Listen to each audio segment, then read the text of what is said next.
Hello everyone. So today we are going to start chapter system of particles and rotation. तो इस chapter को हम basically rotational dynamics भी कहते हैं। ठीक है, सबसे पहले यहाँ हम समझेंगे रिजिड बॉडी क्या होता है। रिजिड बॉडी क्या होता है? The distance between two particle will never change in which shape and size will change. Rigid body को आप ऐसे वो सख्त जो ऑब्जेक्ट के तौर पे आप समझ सकते हो कि जिसका डिस्टेंस दो पार्टिकल के बीच का कभी भी चेंज नहीं होता, जिसमें सिर्फ शेप और साइज़ क्या है वो चेंज होती है। ठीक है, नेक्स्ट बात करें प्योर ट्रांसलेशन की। In which body is motion in straight line, जिसका मोशन होता है जो बॉडी का वो स्ट्रेट लाइन यानी लीनियर होता है। देखो लीनियर, प्योर ट्रांसलेशन मतलब लीनियर। सर्कुलर मोशन मतलब जिसको हम प्योर रोटेशन भी कह सकते हैं, body travelling in circular path.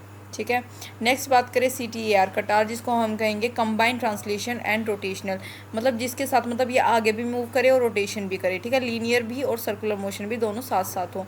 ये केस हम जो है तीनों डिटेल में आगे देखेंगे। अभी थोड़ा सा जस्ट बेसिक जो है इंट्रो था ये इनका। एक्सिस ऑफ रोटेशन की बात करें, क्या होता है? Imaginary axis about which a body is in rotation. Axis of rotation क्या होता है? वो इमेजिनरी एक्सिस होता है जिसके जो है अलोंग हम मानते हैं कि रोटेशन होती है। पैरामीटर क्या होता है? पैरामीटर्स जिनको हम डिस्कस करेंगे, देखो नॉर्मल अगर लीनियर केस में हम पढ़े तो हमारा होता है angular velocity, displacement, angular velocity, angular acceleration. लेकिन इस चैप्टर में हम देखेंगे क्या क्या moment of inertia, torque, angular momentum. सबसे पहले देखते हैं मोमेंट ऑफ इनर्शिया क्या होता है। It gives us an idea about problem in rotating. ये हमें क्या आइडिया देती है कि रोटेशन के टाइम में जो प्रॉब्लम आती है रिजिड बॉडी, एक रिजिड बॉडी के जो है अंदर, about a given fixed axis, एक गिवन फिक्स्ड एक्सिस के अलोंग। जैसे ये इसका क्या है? एक फिक्स्ड एक्सिस है। ठीक है, यहाँ पे देखो ये एम मास है और यहाँ इनका रेडियस, ये ओमेगा से जो है क्या है रोटेशन हो रही है यहाँ पे। ठीक है, तो यहाँ पे क्या होगा? ये एम क्या होगा? इनका मोमेंट ऑफ इनर्शिया सभी का। तो R is the perpendicular distance from axis of rotation. R क्या है? देखो आर जो है इस एक्सिस के परपेंडिकुलर है, हर एक जगह पे आप देख सकते हो यहाँ पे आर जो है इन सभी के क्या है? परपेंडिकुलर है। तो यहाँ पे काइनेटिक एनर्जी का फॉर्मूला अगर हम लगाए तो क्या होगा? mv²। तो आप जो है एन तक यहाँ पे इसको अप्लाई कर सकते हो। वेलोसिटी क्या होती है? R omega. रोटेशन के केस में अगर हम देखें तो काइनेटिक एनर्जी क्या हो जाएगी? वी के प्लेस पे आर ओमेगा यहाँ हम पुट कर देंगे तो काइनेटिक एनर्जी का फॉर्मूला हमारे पास आ जाएगा। ये हो जाएगा हमारा MY यानी मोमेंट ऑफ इनर्शिया। तो मोमेंट ऑफ इनर्शिया का जो फॉर्मूला आएगा वो क्या होगा? I is equal to summation of MI/RI का square which is equal to I is equal to MR का स्क्वेयर। ठीक है, जिसकी यूनिट होती है kilogram metre square. Dimensional unit होगी, डायमेंशनल फॉर्मूला होता है ML का स्क्वेयर, यानी ये एक स्केलर क्वांटिटी होती है। दो फॉर्मूले हमारे पास आ गए, एक तो आ गया I is equal to MR square का और एक आ गया kinetic energy is equal to half I omega square. Next बात करेंगे moment of inertia depends upon. जो मोमेंट ऑफ इनर्शिया होता है वो किन किन चीज़ों पे डिपेंड करता है? सबसे पहले एक्सिस ऑफ रोटेशन, दूसरा है मास कितना है बॉडी का, तीसरा मास डिस्ट्रीब्यूशन क्या है बॉडी का, फोर्थ है distance of mass from axis of rotation, जो मास का कितना डिस्टेंस है एक्सिस ऑफ रोटेशन से। ठीक है, अब यहाँ पे हम टाइप को डिस्कस कर लेंगे।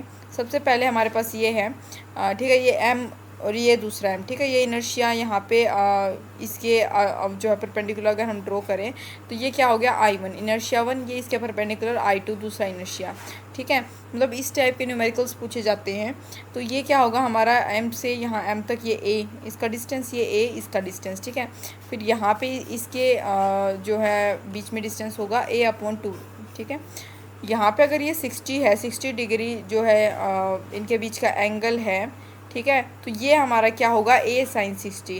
तो यहाँ पे हम क्या फॉर्मूला लगा सकते हैं? I1 is equal to M into A/2 का whole square plus MA square, यानी I1 is equal to MA का square upon 4 plus MA square, यानी 5MA स्क्वेयर अपॉन 4 हमारा I1 की यहाँ पे फॉर्मूला आ गया। ठीक है, ये कैसे आया? जो हमने I1 का फॉर्मूला भी निकाला था MR का स्क्वेयर। यहाँ पे M क्या है? M ये स्मॉल m है, R का स्क्वेयर। अब यहाँ पे देखने वाली बात है R का स्क्वेयर। यहाँ पे हमें देखना है एक चीज़ की R हमेशा आपको परपेंडिकुलर लेना है। अब ये ऐसे, तो इसके परपेंडिकुलर जो डिस्टेंस होगा, इसके परपेंडिकुलर डिस्टेंस है A/2, यानी उसका स्क्वेयर हमें लेना है प्लस MA का स्क्वेयर। ठीक है, तो यहाँ पे हमारे पास इसके थ्रू आ गया। I2 की बात करें सिमिलरली वही M इंटू, यहाँ पे अगर हम इसके डिस्टेंस की बात करें, जो परपेंडिकुलर जो डिस्टेंस अगर हम लें, परपेंडिकुलर डिस्टेंस हमारे पास क्या होगा? A into √3/2। A sin 60 को अगर हम सोल्व करेंगे √3/2 आएगा का होल स्क्वेयर। ठीक है, तो मोमेंट ऑफ इनर्शिया क्या है? इनवर्स डायरेक्टली प्रोपोर्शनल टू 1/एंगल यानी थीटा के एक प्रोपोर्शनल होता है। पार्टिकल केस में बात करें I is equal to MR का स्क्वेयर फॉर्मूला। ठीक है, mass of inertia of distributed mass system. Mass of inertia की बात करें किसका, डिस्ट्रीब्यूटेड मास सिस्टम के। फॉर यूनिफॉर्म रोड के केस में आप देखोगे, यूनिफॉर्म रोड के केस में इसके बिल्कुल क्या है, जो है बिल्कुल किनारे पर, ठीक है, इसका इनर्शिया है यहाँ पे। तो इसमें इस केस में अगर ऐसा केस आ जाए तो इस केस में फॉर्मूला लगता है, यानी एज पे जब हो इसके, तो इसके उस केस में फॉर्मूला होता है is equal to M L का स्क्वेयर अपॉन 3। सेंटर में हो मास ऑफ इनर्शिया डिस्ट्रीब्यूटेड तो होगा एम एल का स्क्वेयर अपॉन 12, यहाँ पे 12 यहाँ पे 3, ठीक है। और रिंग के केस में अगर बात की जाए तो motion of inertia of an axis perpendicular to plane of ring I is equal to M R का स्क्वायर होता है। डिस्क के केस में बात करें, यहाँ पे बहुत सारी डिस्क हो, ठीक है, तो इस केस में होगा एम आर का स्क्वायर अपॉन 2, ठीक है। ये केस आपने सारे याद रखने हैं आपको। होल सिलेंडर के केस में आपके पास क्या आ जाएगा, ये जब हम ये दोनों तरफ से अगर हम इसको स्क्वीज़ कर दें, ठीक है, इसको स्क्वीज़ कर दें, दबा दें, इसको चपटा कर दें, तो ये रिंग की शेप जो है एक्वायर कर लेता है और इसका फॉर्मूला हो जाता है is equal to M R का स्क्वेयर। सॉलिड सिलेंडर क्या है, डिस्क की शेप को एक्वायर करता है, जिसका फॉर्मूला क्या होगा, डिस्क का हमने पढ़ा था एम आर का स्क्वेयर अपॉन 2, ठीक है। कोन के केस में बात करें, या मतलब जो होलो कोन क्या है, डिस्क के की शेप को एक्वायर करता है, जिसका फॉर्मूला क्या होगा, I is equal to M R का स्क्वेयर अपॉन 2, ठीक है। स्फेयर की बात करें, जो होलो स्फेयर है, होलो स्फेयर में फॉर्मूला होगा I is equal to 2/3 M R का स्क्वेयर। सॉलिड स्फेयर के केस में होगा 2/5 एम आर का स्क्वेयर, ठीक है। ये सारे जो हैं फैक्ट मतलब फॉर्मूले याद रखने वाले हैं, तो याद रखनी है ये। रेडियस ऑफ गायरेशन हमारे पास एक टर्म है, ये क्या होता है, ये परपेंडिकुलर है इसके, ठीक है, ये सेंटर ऑफ मास है, ये इसका आर के से हम डिनोट करेंगे, ठीक है। रेडियस ऑफ गायरेशन में के हम मानते हैं इनके बीच का डिस्टेंस, ये 90 डिग्री थीटा हो गया, ये आई मोमेंट ऑफ इनर्शिया, ठीक है। तो ये क्या होगा, I is equal to M K square, यानी K is equal to root I upon M, ये रेडियस ऑफ गायरेशन का फॉर्मूला हो गया। मोमेंट ऑफ इनर्शिया के थ्योरम की बात की जाए तो परपेंडिकुलर एक्सिस थ्योरम सबसे पहले हम देखेंगे, ये वैलिड होती है सिर्फ प्लेनर बॉडी के लिए, यानी 2D बॉडी के लिए। परपेंडिकुलर एक्सिस थ्योरम, यहाँ पे ये वाई एक्सिस, ये आई एक्सिस, यहाँ पे आई एक्स, ये आई वाई, ठीक है। तो यहाँ पे ये हमारे क्या है, डी एम, ठीक है, कोई भी स्मॉल मास है, ये इसका मोमेंट ऑफ इनर्शिया हो गया, ये एक्स ये वाई, हम इसको ऐसे कर देंगे, तो इसके बीच में जो रिजल्टेंट जो आता है वो हमारा होता है X square plus Y square, ये जेड एक्सिस। तो यहाँ पे हम क्या लिख सकते हैं, I X D M dot Y का स्क्वेयर, तो आई वाई क्या हो जाएगा, डी एम एक्स का स्क्वेयर। तो I Z is equal to क्या होगा, integration of D M root X square plus Y square का होल स्क्वेयर का रूट, ठीक है। आई जेड में क्या चल जाएगा, इंटीग्रेशन डी एम एक्स का square plus integration D M Y का स्क्वेयर। तो आई जेड की वैल्यू क्या आ जाएगी, आई एक्स प्लस वाई। तो ये हमारा है परपेंडिकुलर एक्सिस थ्योरम का final result, I Z is equal to I X upon I X plus X I Y. Next बात करें अलोंग द सरफेस और डायमीटर। अलोंग द सरफेस या डायमीटर अगर बात करें, देखो ये आई, ये यहाँ पे इसके अलोंग सरफेस है, ठीक है, अलोंग द सरफेस। तो यहाँ पे क्या होगा, 2i is equal to M R का स्क्वेयर। तो यहाँ पे i इज इक्वल टू क्या लिख सकते हैं, एम आर स्क्वेयर अपॉन 2। तो आई वाई क्या है, हमने निकाला था परपेंडिकुलर थ्योरम से, अभी प्रूव किया था, I Y is equal to I X plus I Z. ये भी हो सकता है, तो एम आर का square upon 2 is equal to 2i। तो डिस्क का हमारे पास यहाँ पे केस आ गया, I is equal to M R का स्क्वेयर अपॉन 4, ठीक है। ये एक डिस्क का ही तो केस था ना, तो यहाँ पे अलोंग द सरफेस बात करें तो एम आर का square upon 4। Parallel axis theorem, आप परपेंडिकुलर एक्सिस थ्योरम हमने देखी थी, आप पैरेलल एक्सिस थ्योरम की बात करें तो इसमें क्या है, this is applicable for all types, ये ऑल टाइप्स ऑफ बॉडी के लिए एप्लीकेबल होती है, whether it is 3D 2D, ठीक है। जबकि बात करें परपेंडिकुलर एक्सिस थ्योरम की, it was only valid for 2D bodies और प्लेनर बॉडीज़, ठीक है। whereas in parallel axis theorem it can be applicable on 3D bodies, 2D bodies and all types of bodies. Axis about which we have to find MOI through should be MI should be यानी moment of inertia should be parallel to, ये यहाँ पे parallel होना चाहिए axis के, जो centre of mass से क्या है, पास कर रही है। One axis should pass through, एक एक्सिस कोई ऐसा होना चाहिए जो सेंटर ऑफ मास के थ्रू पास करे, ठीक है। तो देखो यहाँ पे जैसे ये क्या है, यहाँ पे एक एक्सिस ऐसा है जो सेंटर ऑफ मास के थ्रू पास कर रहा है। तो आई इज इक्वल टू क्या हो जाएगा, I C M plus M D का स्क्वेयर, ठीक है। यह फॉर्मूला हमारे इसमें फाइनल रिजल्ट, तो आपको ये दोनों के फाइनल रिजल्ट याद रखने हैं, ठीक है। नेक्स्ट मूव करेंगे रेक्टेंगुलर प्लेट में। अब रेक्टेंगुलर प्लेट का क्या केस है, ये है I1, ठीक है। ये हमारे पास अगर I1 के केस में अगर हम निकालना तो हमारे पास ml स्क्वेयर अपॉन 3 आता है। I2 के केस में बात करें तो mb का स्क्वेयर, मतलब उसी फॉर्मूले से ये सारे में निकाल रखे हैं जो अपना क्या था, mr का square, I is equal to mr square था, ठीक है। r आपको परपेंडिकुलर लेना है हर केस में, तो वहाँ से मैंने इसे निकालना था कि ये आप अगर याद भी रखना चाहो तो याद रख सकते हो, बिल्कुल ईजी हो जाएगा न्यूमेरिकल के रिस्पेक्ट में अगर हम बात करें तो। टॉर्क क्या होता है? टॉर्क एक वेक्टर क्वांटिटी होती है। टॉर्क होता है rotational effort of a force, एक जो रोटेशनल एफर्ट होता है किसी भी फोर्स का, उसे हम कहते हैं टॉर्क। टाउ से जिसे हम रिप्रेजेंट करते हैं। तो टॉर्क का फॉर्मूला होता है आर इंटू एफ, यानी जिसको हम लिखे R F sine theta. Theta क्या होता है? Angle between R and F होता है। तो टॉर्क इज इक्वल टू क्या हो जाएगा? R perpendicular into F. तो अगर इसके मैग्नीट्यूड के रिस्पेक्ट में हम बात करें तो टॉर्क का फॉर्मूला होता है आर एफ, ठीक है। डायरेक्शन इसकी हम राइट एंड थंब रूल के थ्रू निकाल सकते हैं। ये आई जे के, ये कैप वाले जो है, अगर हमारे पास ऐसे इक्वेशन के तौर पे कैप वाले क्वेश्चन आ जाए जैसे आई जे के कैप के, तो ये जो है वेक्टर्स में हम सीखते हैं। नेक्स्ट बात करें किसकी, ये आपको अगर ऐसे दे रखा है प्लेट है, ठीक है, यहाँ पे टॉर्क निकालना है, मतलब ऐसे यहाँ पे टॉर्क निकालना है हमें। तो ये क्या है, ये जो है इसकी टॉर्क यहाँ पे लग रही है, ठीक है। इस टॉर्क के कारण ये क्या है, ये मूव करता है, मतलब रोटेशन करता है। ये सेंटर ऑफ मास हो गया, ये L/2 यहाँ से mg सेंटर ऑफ मास तक इसका डिस्टेंस लेंथ, और ये कंप्लीट लेंथ। तो torque is equal to R F sine theta, ठीक है। ये इनवर्ड हो गया, अगर हम राइट हैंड थंब रूल के थ्रू अगर हम डायरेक्शन निकालें तो ये इनवर्ड हमको मिलती है। L/2 यहाँ पे पुट करेंगे इंटू mg, तो mg L/2 इनवर्ड। टॉर्क की बात करें, इसकी यूनिट होती है न्यूटन पर मीटर। डायमेंशनल फॉर्मूला इसका होगा ml/2 T⁻²। ये अब सिमिलरली अगर इस केस में हम निकालनी हो टॉर्क की वैल्यू, तो यहाँ पे हमारे पास क्या होगी, torque is equal to R F. तो यहाँ पे आर साइन थीटा, ये अगर हम ये वाली ऊपर वाली लेंगे, एक्स एक्सिस पे क्या लोग तो भाई हमारा जीरो ही होता ना टॉर्क। वाई एक्सिस क्या लोगे कुछ होगा, तो हम वाई एक्सिस को कंसिडर करेंगे आर साइन थीटा, तो are F sine theta inward. अगर मासलेस है, मासलेस हमारे पास कोई भी रोड है, कुछ भी है, तो R is the distance between force and axis of rotation. सबसे पहले याद रखना है कि भाई आर जो है डिस्टेंस होता है फोर्स और एक्सिस ऑफ रोटेशन के बीच का। टॉर्क अबाउट अ पॉइंट निकाला जाता है, और एक्सिस रोटेशन। टॉर्क जो है कभी भी हमेशा, जैसे इस पॉइंट के अलोंग हम निकाल लिया अबाउट अ पॉइंट, वो पीछे पॉइंट के अबाउट निकाला था, या फिर एक्सिस रोटेशन के अबाउट निकाला जाता है। तो इस केस में क्या होगा, अगर मासलेस आपको दे रखा हो तो आर एफ साइन थीटा, यानी टॉर्क की वैल्यू क्या होगी, जीरो होगी, ठीक है। रिजल्टेंट आर की बात करिए, R1 है या R2 है, तो यहाँ पे हमारे पास क्या आ जाएगा रिजल्टेंट, ये ऐसे, मतलब delta R is equal to R2 minus R1। तो delta R is equal to x2 minus x1 I cap plus y2 minus y1 J cap. ये जेड के केस में के कैप होता है, तो ये हमारे पास आ गया। इक्विलिब्रियम क्या होता है, जिसमें एफ नेट यानी नेट फोर्स क्या हो, जीरो हो, नेट फोर्स भी और नेट टॉर्क भी। तो यहाँ पे क्या होगा, नो ट्रांसलेशन मोशन। फोर्स के केस में नेट फोर्स जीरो, केस में ट्रांसलेशन मोशन नहीं होता, यानी एक्स वाई जेड तीनों कैलोन जिनका समीशन होता है वो जीरो होता है। टॉर्क नेट के केस में रोटेशनल मोशन नहीं होता, ठीक है। इसकी बात करें, अब ये देखो इस फोर्स से ये आगे जा रहा है, इस फोर्स से ये, मतलब दोनों तरफ इसको फोर्स लग रही है, तो इसके एफ नेट की वैल्यू क्या होगी, जीरो। लेकिन ज़रूरी नहीं कि यहाँ पे नेट टॉर्क भी जीरो हो, टॉर्क यहाँ पे जीरो नहीं है, क्योंकि इसके थ्रू क्या होगा, यहाँ पे ये रोटेशनल मोशन होगा, ये नीचे की तरफ जाएगा, ये ऊपर, ये ऐसे ही, ठीक है। रोटेशनल मोशन हो रही है, ट्रांसलेशन मोशन नहीं हो रहा। तो टॉर्क अबाउट ए, तो यहाँ पे टॉर्क एफ, मतलब आप ऐसे निकाल सकते हो, torque about O, torque about C, ठीक है, ए ओ सी तीनों के about. Always find torque about that point from where mass force. हमेशा टॉर्क वहाँ से निकालनी चाहिए जहाँ पे मास फोर्स प्रेजेंट हो, ठीक है। मास फोर्स जहाँ पे प्रेजेंट होगी वहाँ से आपको टॉर्क निकालना चाहिए, एक्यूरेसी के चांसेस बढ़ते हैं, इजी भी पड़ता है।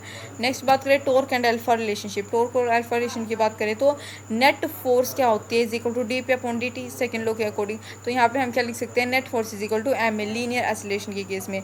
टॉर्क नेट की बात करें D L upon D T, यानी टॉर्क नेट क्या है, आई अल्फा के इक्विवेलेंट होती है। अल्फा क्या होगा, एंगुलर एसिलेशन, ठीक है। और ये क्या होती है, direction of alpha is same, जो अल्फा की डायरेक्शन सेम होती है as that of torque. Pure rolling का केस अगर हम डिस्कस करें तो यहाँ पे क्या होगा, ये M1 ये M2, ठीक है।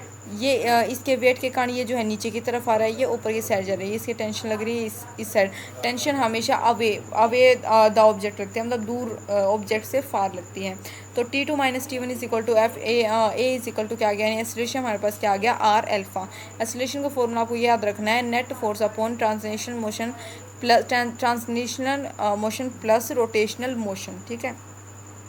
यानी कि F net upon M1 plus F2 M1 plus M2 plus rotation का फॉर्मूला क्या होता है आई अपॉन आर स्क्वायर, यानी I is equal to M R square. तो आई के यहाँ पे हम क्या लिख सकते हैं, M is equal to I upon R का स्क्वायर जो हमने पुट किया है, ठीक है। और एक्सेलरेशन का फॉर्मूला होता है आर एल्फा। एंगुलर मोमेंटम के केस में अगर हम बात करें तो सबसे पहले इसकी जो यूनिट होती है वो होती है किलोग्राम मीटर स्क्वायर पर सेकंड, और इसकी जो डायमेंशनल यूनिट की बात करें वो होती है ml का स्क्वायर t-1। तो यहाँ पे अगर हम बात करेंगे एंगुलर मोमेंटम की तो नेट फोर्स क्या होगा D P upon D T, तो नेट टोर्क क्या हो जाती है D upon D T into torque. तो टोर्क क्या होगी, एक टोर्क को ही हम कहते हैं एंगुलर मोमेंटम। यानी यहाँ पे आप देखोगे L is equal to M R into V, तो L क्या होगा M V R sine theta, यानी L is equal to R into P. तो यहाँ पे हम क्या लिखेंगे, L is equal to M V perpendicular R, L is equal to M V R perpendicular, कुछ भी लिख सकते हो। मतलब परपेंडिकुलर वेलोसिटी को भी हम ले सकते हैं और जो है आर को भी हम परपेंडिकुलर ले सकते हैं, मतलब दोनों में से किसी के भी फैक्टर हम बना सकते हैं। L perpendicular to R, L perpendicular to V, और L और आर का जो डॉट प्रोडक्ट होता है वो ज़ीरो होता है, और L और V का भी जो डॉट प्रोडक्ट होता है वो ज़ीरो होता है। दोनों टर्म याद रखें। नेक्स्ट बात करें in uniform circular motion. Uniform circular motion में अगर हम बात कर रहे हैं तो v कांस्टेंट होगा इसमें, ठीक है। वेलोसिटी इसकी कांस्टेंट होती है at, यानी ट्रांसलेशन एक्सीलरेशन की वैल्यू 0, और l constant angular momentum constant is equal to M V R. तो एंगुलर मोमेंटम क्या होगा यूनिफॉर्म सर्कुलर मोशन के केस में, l is equal to I omega. अगर चेंज निकालना हो एंगुलर मोमेंटम में तो यहाँ पे क्या होगा, ये ओमेगा से जो है एक्सिस के अबाउट रोटेट कर रहा है m1 r, ये डिस्क का केस, ये m1 r ये भी डिस्क का है। तो इनिशियल जो एंगुलर मोमेंटम होगा ये आई ओमेगा जे कैप होगा, और जो फाइनल होगा वो होगा M R square omega I cap upon 2, और ये इसका इनिशियल। तो डेल्टा एल क्या होगा, एल एफ माइनस, यानी फाइनल माइनस इनिशियल। तो फाइनल में से हम इनिशियल को माइनस करेंगे तो हमारे पास मैग्नीट्यूड आ जाएगा डेल्टा एल का root M R square omega upon 2 whole square plus M R square omega upon 2 का whole square. Angular momentum conservation की अगर हम बात करें तो इसमें नेट फोर्स की वैल्यू क्या होती है, जीरो होती है, यानी initial momentum is equal to final momentum. जैसे कि आप देख पा रहे हैं v1 is equal to m2 v2। Net torque की वैल्यू क्या होती है, जीरो होती है, यानी initial is equal to final, यानी I1 omega 1 is equal to I2 omega 2, जिसमें क्या है आई ओमेगा क्या होता है कॉन्स्टेंट होता है। अगर ओमेगा की वैल्यू ओमेगा जो है इन्वर्सली प्रोपोर्शनल होगा आई के, यानी आई बढ़ रहा है तो ओमेगा की वैल्यू कम होती है और वाइस वर्सा। पावर के केस में बात करें तो वो होता है टाउ इंटू ओमेगा। तो काइनेटिक एनर्जी का फॉर्मूला क्या होगा, हाफ आई ओमेगा स्क्वेयर, ठीक है। नेक्स्ट बात करें कंबाइंड ट्रांसलेशन एंड रोटेशन की, यानी कटार की अगर हम बात करें तो यहाँ पे हमारे पास क्या होगा, मतलब जो रोटेशन भी करे और मूवमेंट भी, मतलब आगे लीनियर वेलोसिटी भी करे और रोटेशनल मोशन भी करे, ठीक है। इसको हम कहेंगे साइक्लोड। तो कॉम्बिनेशन होता है मोशन का, ट्रांसलेशन मोशन पर रोटेशनल मोशन, ठीक है। वेलोसिटी की अगर इसमें हम बात करें तो ये वेलोसिटी के साथ आगे मूव कर रहा है और ये ओमेगा जो है इसको रोटेशन में हेल्प कर रही है। तो इसमें क्या होगा हमारे पास, देखो ये आर ओमेगा ये वेलोसिटी, ठीक है, ये कंबाइन हो जाएगा। केस में बात करें प्योर रोलिंग का एक केस होता है। प्योर रोलिंग के केस में क्या होता है, v is equal to R omega. Static ये जो है रेस्ट पे है, ठीक है, स्टेटिक फ्रिक्शन इस पे लग रहा है, ठीक है, डायनेमिक नहीं है, सिर्फ स्टेटिक यानी रेस्ट वाला है। ओमेगा एफ यानी इसमें हमारा फाइनल ओमेगा क्या है, ज़ीरो हो जाएगा। तो यहाँ पे प्योर रोलिंग के केस में क्या होता है कि ये देखो ये हमारे क्या है वेलोसिटी के साथ आगे मूव कर रही है, ये नीचे वेलोसिटी, ठीक है। इसके अपोजिट यहाँ पे क्या, यहाँ पे 2v लगेगी, एक v इसकी एक v इसकी, यहाँ पे क्या लग रही है, एक v रिजल्टेंट जो है v√2, यहाँ पे इसके v, यहाँ पे भी v√2। तो ओमेगा फाइनल क्या हो जाएगा, ज़ीरो। तो प्योर रोलिंग के केस में हमारा फॉर्मूला होता है v is equal to R omega.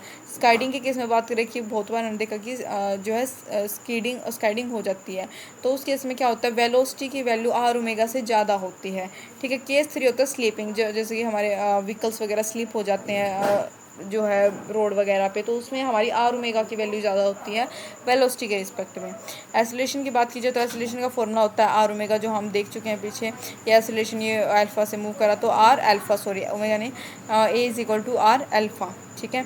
Next बात करें kinetic energy in pure rolling. Pure rolling के केस में काइनेटिक एनर्जी का फॉर्मूला क्या होगा, v is equal to R omega, हम देख चुके। Kinetic energy total is equal to kinetic energy translation plus kinetic energy rotation. तो ट्रांसलेशन का फॉर्मूला लिखोगे, रोटेशन का फॉर्मूला लिखोगे, दोनों को कंबाइन करोगे, फॉर्मूला आंसर हमारे पास फाइनल रिजल्ट आ जाएगा। I is equal to M K square के केस में अगर हम बात करें तो kinetic energy total is equal to M V square plus half M K square plus V square R square. तो काइनेटिक एनर्जी टोटल का फॉर्मूला एक तो ये रहा और दूसरा हमारे पास ये रहा। ये जो है टेबल याद हो जाए तो बहुत अच्छी बात है, ठीक है। ये टेबल क्या है, ये बॉडी लिखी हुई है जैसे रिंग, डिस्क, रिंग की disc, solid sphere, spherical shell, solid cylinder, hollow cylinder. ये K square upon R square के केस में E translation upon E rotational, ये ई ट्रांसलेशन टोटल के केस में, E rotation upon E total के case में यहाँ पे सारी वैल्यूज़ लिखी हुई हैं जो न्यूमेरिकल के रिस्पेक्ट में काफ़ी यूज़फुल साबित हो सकती हैं। नेक्स्ट बात करें रोलिंग द इंक्लाइन सरफेस। यहाँ पे इंक्लाइन सरफेस है, यहाँ पे अगर रोलिंग हो, ठीक है, तो प्योर रोलिंग का केस हम लेंगे जिसमें v is equal to R omega होते हैं। ये क्या है, सॉलिड स्फेयर हो सकता है, होलो स्फेयर हो सकता है, डिस्क, रिंग, होलो सिलेंडर, कुछ भी हो सकती है। इसकी हाइट है ये थीटा, तो ये कैसे जो है रोलिंग होगी इसकी ऐसे, ठीक है। यहाँ पे फाइनल वेलोसिटी बतानी, तो वेलोसिटी का फॉर्मूला होगा √2gh upon 1 plus K square upon R square, यानी अगर इसकी वैल्यू बढ़ती है तो यहाँ पे v क्या है, वेलोसिटी की वैल्यू कम होती है एंड वाइस वर्सा। तो यहाँ पे अगर हम देखें तो ये याद रखने वाला ऑर्डर है। जो v सॉलिड होगा, जो वेलोसिटी होगी सॉलिड स्फीयर की वो सबसे ज़्यादा होती है, और डिस्क की, उसके बाद डिस्क की, फिर होलो स्फीयर की, फिर रिंग की। और टाइम की बात करें, टाइम स्लॉट की, तो वो सॉलिड स्फीयर का सबसे कम होगा, डिस्क का उससे कम। ये बिल्कुल इसके अपोजिट होगा। स्लीपिंग अगर दे रखी हो तो सभी जो हैं सेम वेलोसिटी के साथ ही रीच करेंगे, यानी A is equal to G sine theta. Pure rolling के केस में ए यानी एक्सीलरेशन का फॉर्मूला होता है A sine theta upon 1 plus K square upon R square, यानी कि हम टी और टाइम का फॉर्मूला हमारे पास होता है 2s upon g sine theta into 1 plus K square upon R square raise to power 1 upon 2, ठीक है। जो स्लीपिंग का एक्सीलरेशन होता है वो ज़्यादा होता है कंपेरेटिवली टू प्योर रोलिंग, हम यहाँ पे देख भी सकते हैं, ठीक है। स्लीपिंग का ज़्यादा होगा as compare to rolling. For friction के केस में अगर हम बात करें तो म्यू का फॉर्मूला होता है tangent theta upon 1 plus R square upon K square. Mostly चीज़ें लर्न करने वाली हैं, यहाँ पे याद रखने वाली हैं, फॉर्मूलेज वगैरह हैं तो याद रखने हैं। टॉपलिंग की बात करें, टॉपलिंग एक जो है कंसेप्ट है, इसमें क्या होता है कि अगर यहाँ पे जो है टॉर्क लग रही है, ठीक है, ये देखो ये एन नॉर्मल फोर्स है, नीचे एम जी, ठीक है, एम जी लग रहा है, तो यहाँ पे क्या होगा, ये फोर्स इधर लग रही है, तो यहाँ पे अगर जो है टॉर्क लग रहा है तो हम उसके यहाँ पे भी इस साइड से भी एक टॉर्क लग, देखो जहाँ यहाँ हमने फोर्स लगाई तो यहाँ से कई बार क्या होता है कि जो भी कोई बॉक्स है तो यहाँ से वो जो है बिल्कुल रोटेट हो जाता है, ठीक है, रोटेशन यहाँ पे हो जाती है, वो एक्वायर कर लेता है। तो इसको जो है स्टॉप करने के लिए मतलब यहाँ से वो जो है पलटता है, ना कि यहाँ से, तो यहाँ से बिल्कुल जो है वो रोटेट हो जाता है। तो वहाँ पे इसके अपोजिट एक और टॉर्क लगती है और जिसमें क्या है नॉर्मल फोर्स क्या है वो mg के इक्विवेलेंट हो जाते हैं, यानी n is equal to mg हो जाता है, ठीक है। तो इसी के साथ हमारा रोटेशनल डायनेमिक चैप्टर यहाँ पे फिनिश हुआ है। आई होप कि ये नोट्स जो हैं काफ़ी यूज़फुल हों आपके लिए और आपको चैप्टर समझ आया हो। So thank you for watching.